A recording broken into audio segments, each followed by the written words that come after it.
வங்கக்கடலில் உருவாகியுள்ள பெஞ்சல் புயல் காரணமாக சென்னையில் கனமழையும் பலத்த காற்றும் நீடித்துக் கொண்டே இருக்கிறது. தற்போது நான் எம்ஆர்சி நகரில் 11 மாடி கட்டிடத்தில் உயரே நின்று கொண்டு இருக்கிறேன். என்னால் இங்கு நிற்க முடியவில்லை. அந்த அளவுக்கு பலத்த காற்று வீசுகிறது. இடையிடையே கனமழையும் பெய்து கொண்டு இருக்கிறது.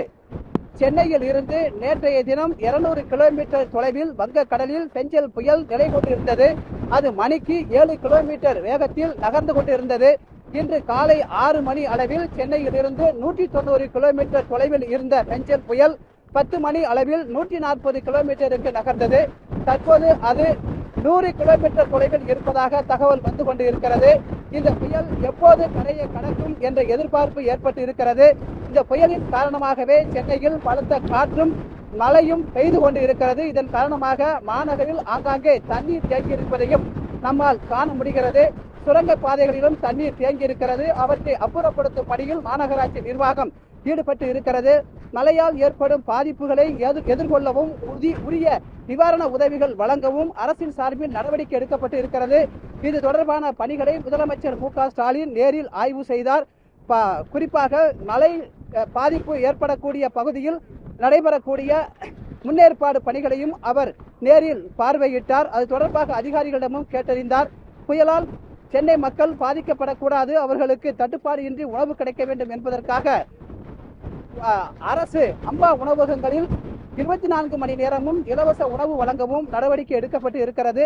அதே நேரத்தில் இந்த புயல் இன்று நள்ளிரவுக்கு பிறகு கரையை கடக்கும் என்ற எதிர்பார்ப்பு காணப்படுகிறது. அதே நேரத்தில் புயலின் வேகம் 7 கிலோமீட்டரிலிருந்து 13 கிலோமீட்டராக அதிகரித்து இருக்கிறது. எனவே நாளைதான் புயல் கரையை கடக்க வாய்ப்பு இருப்பதாகவும் கூறப்படுகிறது. தற்போது இந்த பகுதியில் எந்த அளவுக்கு காற்றினுடைய வேகம் அதிகமாக இருக்கிறது என்பதை நீங்களே பார்க்கலாம். நேரம் ஆக மழையும் காற்றினுடைய வேகமும் அதிகரிக்க வாய்ப்பு இருக்கிறது.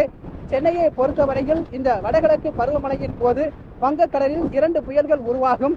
இதற்கு முன்பு காற்றழுத்த தாழ்வு மண்டலம் உருவானது. ஆனால் எதிர்பார்த்த மழையை கொடுக்கவில்லை. இந்த புயலானது ஓரளவு மழையை கொடுத்திருக்கிறது என்றாலும் அடுத்து இந்த மாத கடைசி வரையிலும் மழையினுடைய தாக்கம் இருக்கும் என்று வானிலை ஆய்வாளர்கள் கணித்து இருக்கின்றனர். எனவே நாள் ஆகத்தான் மழையினுடைய தாக்கமும் மழையினுடைய அளவு எந்த அளவுக்கு பதிவாகும் என்பது தெரிய வரும். என்றாலும் இந்த புயல் தற்போது மாமல்லபுரம் மற்றும் புதுச்சேரி இடையே காரைக்கால் இடையே கரையை கடக்க வாய்ப்பு இருப்பதால் அது எப்போது கரையை கடக்கும் என்ற எதிர்பார்ப்பு ஏற்பட்டு இருக்கிறது. புயலால் பாதிப்பு ஏதேனும் அதிக அளவில் ஏற்பட்டால் அவற்றை எதிர்கொள்ளவும் விரைந்து நிவாரண உதவிகள் வழங்கவும் அரசின் சார்பில் போதிய நடவடிக்கை எடுக்கப்பட்டு இருக்கிறது. புதுச்சேரி அரசு நிர்வாகமும் உரிய ஏற்பாட்டை செய்திருப்பதாக அங்கிருந்து தகவல்கள் வந்த வண்ணம் இருக்கின்றன. கனமழையும் பலத்த காற்றும் நீடிப்பதின் காரணமாக சென்னை உள்ளிட்ட 9 மாவட்டங்களில் பள்ளி கல்லூரிகளுக்கு விடுமுறை அளிக்கப்பட்டு இருப்பது குறிப்பிடத்தக்கது. ஒளிப்பதிவாளர் கணபதியுடன் ராமசெல்வராஜ், சன் நியூஸ்.